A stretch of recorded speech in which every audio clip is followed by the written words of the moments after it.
इस सत्य को दर्शन करके कि गुलाब गुलाब है और गुलाब होकर सुंदर है, अप्रतिम है, और कोई जरूरत नहीं है कि कमल बने। अगर सारी पृथ्वी पर कमल ही कमल हो तो पृथ्वी का सौंदर्य खो जाएगा। मैं नहीं चाहता कि सारी पृथ्वी पर धनुर्धारी राम दिखाई पड़े। रामलीला हो जाएगी, रामलीला देखने का मजा भी चला जाएगा। जीवन में वैविध्य है, विविधता में अपूर्व सौंदर्य है, प्रसाद है। इसलिए परमात्मा एक जैसे दो व्यक्ति कभी पैदा नहीं करता। दो जुड़वा बच्चे भी बिल्कुल एक जैसे नहीं होते।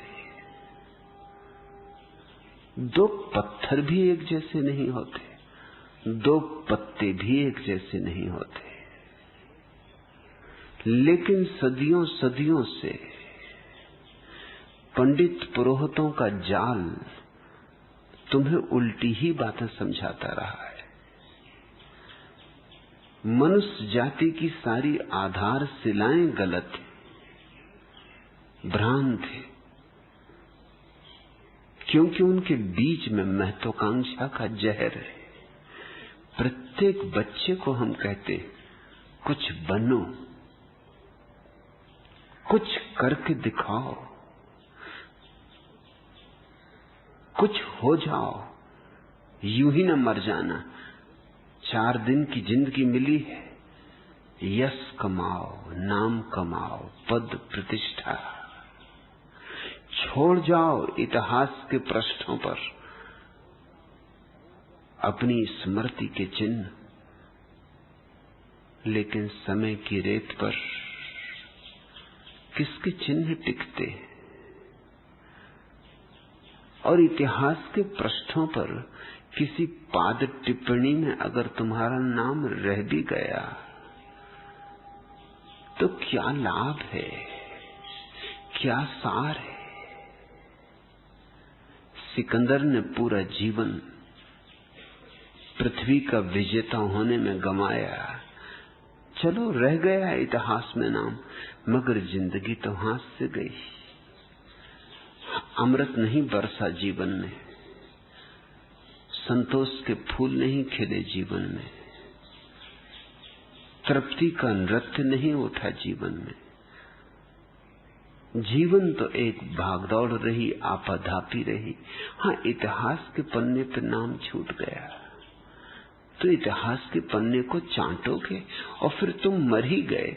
इतिहास में नाम रहा कि न रहा, क्या फर्क पड़ता है?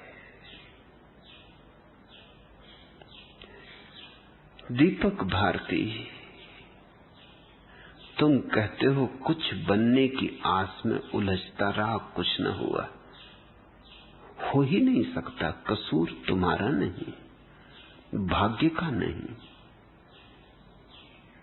अतीत जन्मों के कर्मों का नहीं, सिर्फ एक भ्रांति का है। तुमने कुछ होना चाहा,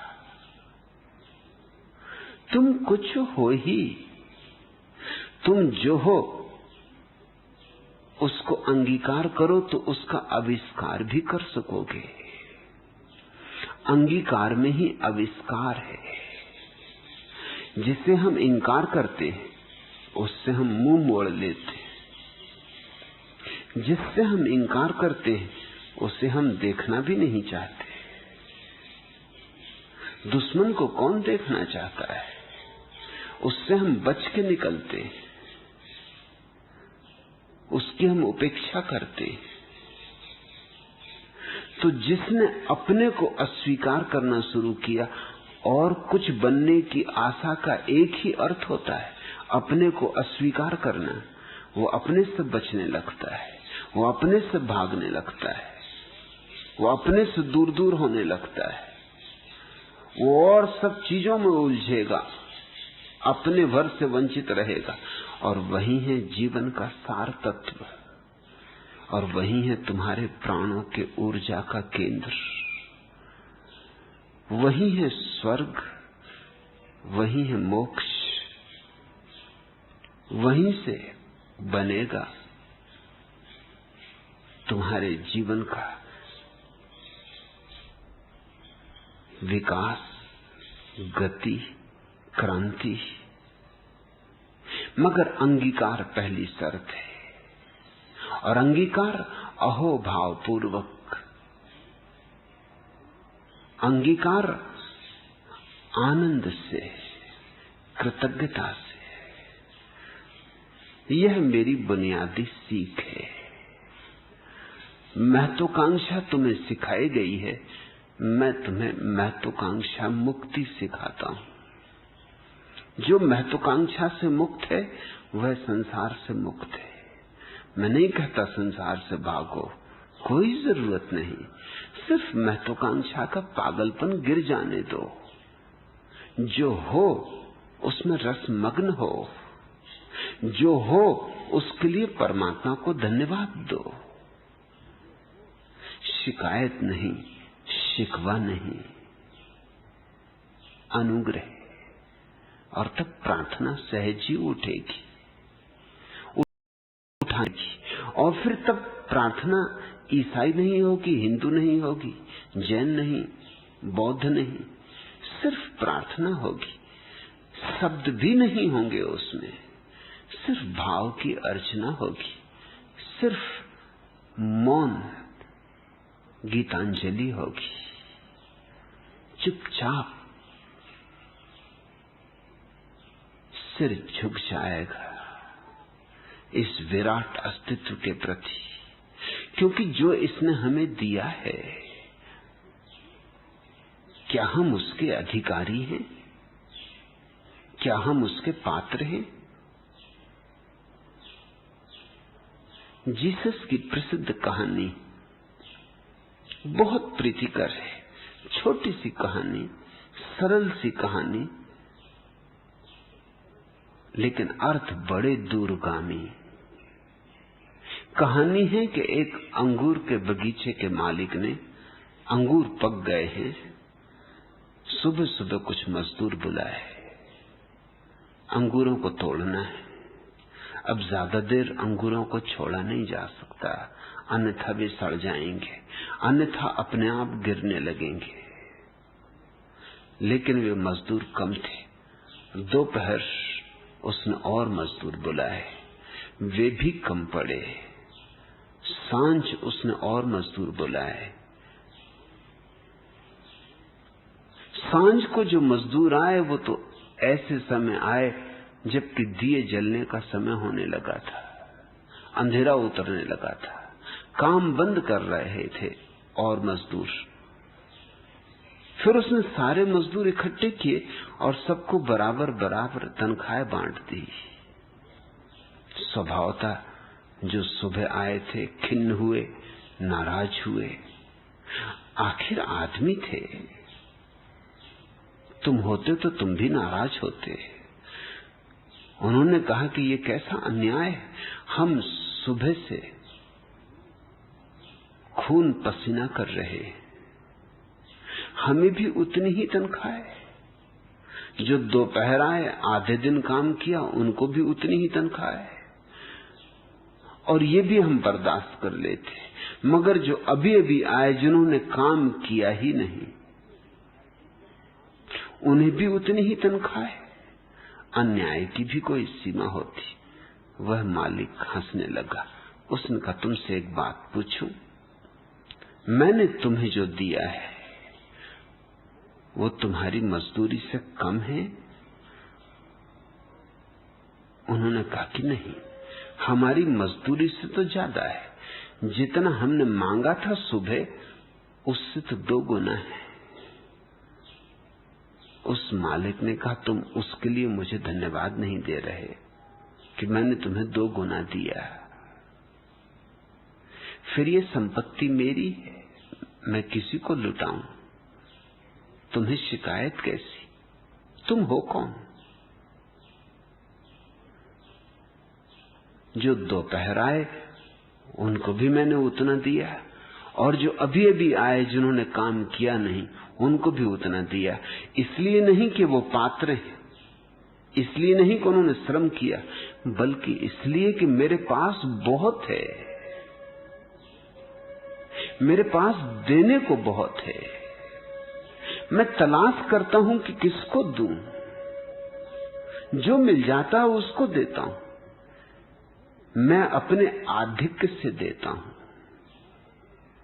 जीसस कहते थे परमात्मा ने तुम्हें दिया है अपने आधिक्य से। उसके पास जरूरत से ज्यादा है। उसके पास इतनी आंखें हैं सो तुम्हें आंखें दे दी, अन्यथा तुम्हारी कोई पात्रता ना थी। उसके पास इतना जीवन है कि तुम्हें जीवन दिया, अन्यथा तुम्हारी कोई योग्यता ना थी। उसके पास इतना प्रेम है कि तुम्हें प्रेम की क्षमता दी, अन्यथा तुमने इसे अर्जित न किया था। मगर कोई धन्यवाद नहीं, उल्टी शिकायत। महत्वाकांक्षा शिकायत सिखाती, और महत्वाकांक्षा कभी भरती नहीं, कभी नहीं भरती। हारे तो भी हारे, जीते तो भी हारे, महत्वाकांक्षा जीत जानती ही नहीं। मगर इस पर ही हमने अब तक मनुष्य के जीवन आधार रखे, इसलिए हमने एक रुग्ण और विक्षिप्त मनुष्यता को जन्म दिया है। यहाँ हर आदमी बीमार है। यहाँ कभी कभी कोई स्वस्थ आदमी हो पाया, कोई बुद्ध, कोई महावीर, कोई कृष्ण, कोई क्राइस्ट। कभी लाखों में एकाध व्यक्ति के जीवन में स्वास्थ्य के फूल खिले, और सारे लोग तो सड़ते रहे, और अपने ही हाथ से सड़ते रहे, खुद गड्ढे खोदे और गिरते रहे, अपने ही हाथ से हड्डी पैर तोड़ते रहे, अपने ही हाथ से जीवन गंवाते रहे। तुम कहते हो दीपक भारती कुछ बनने की आस में उलझता रहा, कुछ न हुआ। क्या तुम सोचते हो कुछ हो जाता तो आशा पूरी हो जाती? तो भी पूरी न होती, आशा आगे हट जाती। आशा तो ऐसे है जैसे क्षितिज दिखता है, ये रहा, जरा चलूं कि पहुंच जाऊं, मगर कोई कभी क्षितिज तक पहुंचा है? तुम आगे बढ़ते, क्षितिज भी आगे बढ़ जाता है। तुम 10,000 रुपए चाहते हो, जिस दिन मिल जाएंगे उस दिन 10 लाख चाहोगे। 10 लाख मिल जाएंगी, 10 करोड़ चाहोगे। तुम मांगते ही रहोगे, तुम्हारा मन कभी भरेगा नहीं।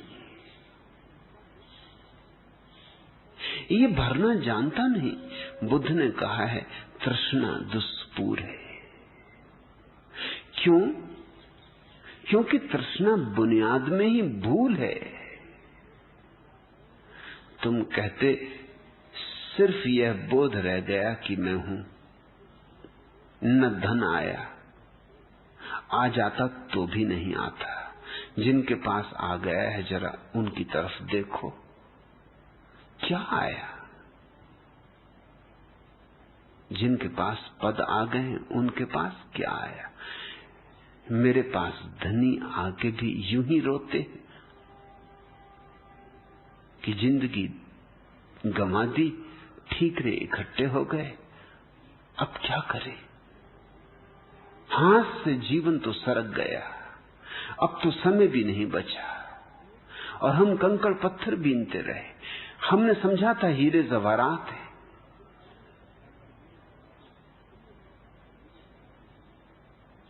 फिर एक आदत बन जाती, दौड़ने की भी आदत होती, चिंता की भी आदत होती, तृष्णा की भी आदत होती। ये दिखाई भी पड़ने लगता है कि अब क्या दौड़ने से सार है। करोड़ों रुपए मेरे पास है, आखिर बिरला को अब दौड़ने से क्या सार है, या ताता को अब दौड़ने से क्या सार है। अब क्या है जिसकी कमी, मगर दौड़ की आदत हो गई। अब सब है, मगर वो जो दौड़ की आदत बन गई वो धक्का देती, वो कहती दौड़े चलो, और कमाओ और कमाओ। वो जो और पकड़े हुए है प्राणों को, छोड़ता ही नहीं। तुम मकान भी बना लेते तो क्या होता, महल बनाने की आकांक्षा पैदा हो जाती। तुम संगीत भी सीख लेते तो क्या होता, कितने कितने बड़े संगीतज्ञ, वैसे ही दीनहीन जैसा कोई और विद्वान कुछ कम है।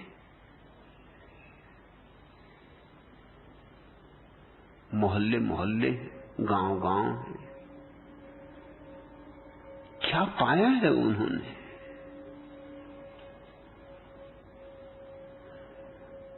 न जीना ही मुझको रास आया तुम कहते हो। स्वभावतः जब ये सब दौड़ें हार जाएंगी और जब हर जगह पराजय मिलेगी तो जीवन में उदासी आएगी, लगेगा बेकार है जीवन, क्या सार जीने से। सफलता ही नहीं तो सार कहां। अहंकार की तृप्ति मांग रहे थे तुम, और वह नहीं मिली, वह किसी को भी कभी नहीं मिलती। तो उसका अंतिम परिणाम एक ही हो सकता है कि क्यों न समाप्त कर दूं इस जीवन को। आत्महत्या का भाव क्यों पैदा होता आदमी को, उसके मनोवैज्ञानिक कारण। ये बड़ी मजेदार दुनिया है। यहां हम ही महत्वाकांक्षा सिखाते, हमारे ही विश्वविद्यालय महत्वाकांक्षा सिखाते, और हमारी ही अदालतें आत्महत्या करने वाले या सोचने वाले को दंडित करने का आयोजन करती।